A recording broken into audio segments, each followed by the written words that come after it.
एबे चुटकी दूर हेबो केश समस्या।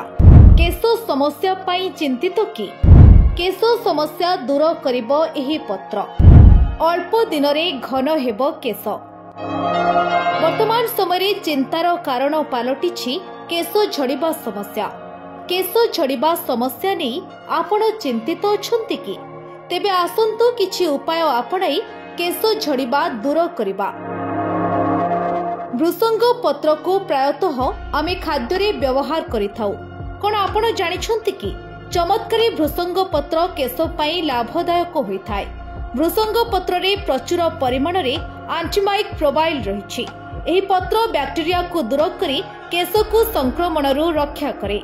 भृसंग पत्र रे iron, calcium, phosphorus, vitamin B और सी रहिथाय, जहाँकि केश सुस्थ रखिबारे गुरुत्वपूर्ण भूमिका ग्रहण करिथाय। एही पत्र केश बढ़ाइबाठु आरंभ करी विभिन्न समस्या पाई आमे व्यवहार करि परिबा।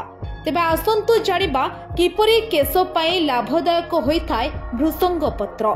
भृसंग पत्र केश बढ़ाइबा पाई खूब भलो होइथाय। एही पत्र व्यवहार करिबा द्वारा केश मूल खोली थाए एवं त्वचा निश्वास नै थाए। केश वृद्धि पाई भृसंग पत्र रे अळा और मेथी मिसाई लगांतु। एही तीनिटी जिनिस को अल्प पानी देई पेसी एक पेस्ट प्रस्तुत करी केश रे लगांतु एवं 30 मिनिट परे धोई नियंतु। रूपी पाई भृसंग पत्र एंटीबैक्टीरियल गुण केश रूपी को दूरेई रखे। एही पत्र को बाटी दही सहित मध्य आपण लगेई परिबे। एहाकु लगाइबार 15 रु 20 मिनिट परे केश को भल भावरे धोई नियंतु। डैमेज केश पई केश शुष्क किंबा डैमेज होई पारे। केश शुष्क किंबा डैमेज होइथिले भृसंग पत्र लगांतु। अल्प नड़िया तेल को गरम करी सेथिरे किछि भृसंग पत्र पकाई फुटांतु। पत्रर रंग कला होइछिबो। परे तेल को ठंडा करी आपण रखि परिबे।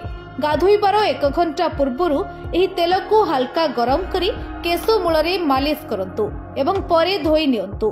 केश झड़िबा बंद होइछिबो। केश झड़िबा समस्या मध्य दूर होइछिबो। एही भृसंग पत्र किछि मेथी दाना पकाई फुटांतु। एही तेल को सप्ताह को थरे केश मूल रे मालिश करंतु एवं 1 घंटा रु 1.5 घंटा रखिबा परे भलो भाबरे धोई नियंतु। आपण चाहिले राति पर्यंत मध्य रखि परिबे। तेबे एही सब उपाय को आपणाइले आपणको केश झड़िबा समस्या दूर हेबा सहित आपणकर केश सुंदर भाबरे बढ़ी परिबो। रिपोर्ट ओडिशा हालचाल।